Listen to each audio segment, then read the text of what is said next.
Put a little bit of the rub, nigga, I gotta be safe. Let's get to sports talk.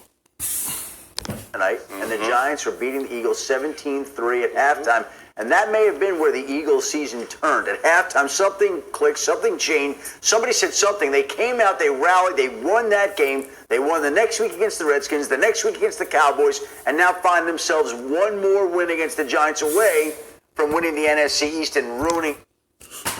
Because they had to take, Carson Wentz had to take that time to figure out how to use the personnel that he have right now. This is his first time being on the field with them without having Jefferson, without having Deshaun Jackson on the field. I'm talking the first time having his other players like Ward and the other wide receivers, and they had to figure out what they're gonna do. They had to figure out everything. They had to figure out their timing. They had to figure out a lot of things during that halftime. Once they got hot, they took off on the Giants and beat the Giants. That's all. Then they beat the Redskins a week after that. Then they beat the Cowboys. Because now they said eye to eye. Now Carson Wentz stepped up with the guys that he have on the field. That show you what type of player he is. He adjusted and came out and willed his team to an opportunity to win the division. Dallas is all season.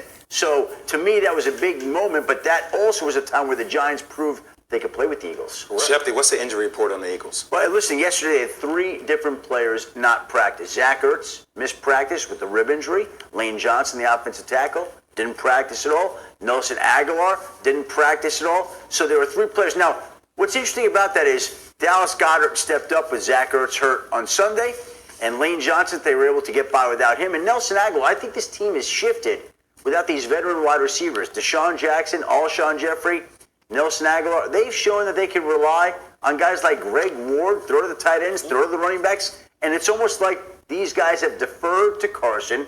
He's exerted his leadership over this team, and it's almost like they...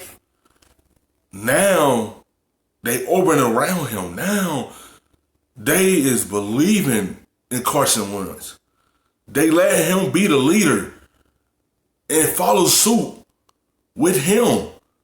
The way Carson Wentz is leading this team, it make every player around him play better.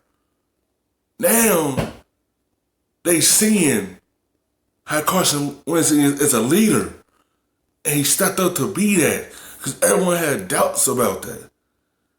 Can he do it without his main guys? And he's showing it. been better off without the veteran guys. As good as the veteran guys are, this team has won in ways it didn't with the veterans, and so they'll see if they can keep it rolling on Sunday. And I know Carson Wentz has played at a high level last game. I know a lot of talk before that. People were questioning whether Carson Wentz was the guy to take the Eagles to the next level. Is he the guy? Well, I mean, listen, the way he's been playing the past few weeks has been phenomenal. Think of all the players, and Adam pointed out, all the players that are injured and not playing, for the Philadelphia Eagles. With that being said, this is going to be a tough game against the New York Football Giants. I mean, listen, they have weapons, particularly on offense. They can score points. And the one thing that Daniel Jones showed last week, it's all about, can they get out to a fast start against the Giants? Because they got to a slow start when the Giants visited them at Philadelphia. It's all about don't fall behind again. Can they do the same thing they did against the Cowboys? Get out to a fast start. that he's a playmaker. As long as he holds on to the football, because that's really been his one big issue, fumbles. But as long as he takes care of that, they can score points in bunches. Hey, Woody, this has happened on the field since both games have so many implications. If you're part of the Cowboys game, are you watching what's happening with the Eagles game? I think what they do is typically they will not show the scores of that game. But we also live in a day and age where fans are going to be on Twitter, following social media, and you'll be hearing cheers and loud You get reaction from the stadium. If the Giants are winning that game, the Cowboys can try to block it all they want. Word is going to filter through that stadium on Sunday that the Giants are giving the Cowboys a chance to win that division by beating the Eagles. That'll go on as much as they're going to try to block it out. And I had a situation back in 2002 where we had 3 teams. It's all about can the Eagles defense slow down Daniel Jones in that offense, because they can score points. They put us on good points last Sunday. It's all about can they slow them down? Can the defense put the clamps on the Giants and give their team another chance to clinch this division? When I played with the Patriots, the Dolphins, and the New York Jets, we were playing the Miami Dolphins. We won that game. The Jets were playing in the 4 o'clock window. So as soon as we won that game, we went to look at the Jets game, and it was a complete blowout, and it just completely deflated the season. But these things tend to happen at this point in the season. And the NFL, as time has gone on, has done a much better job at matching up these games and staggering them to where they matter, and they build the drama with the times that they start these games.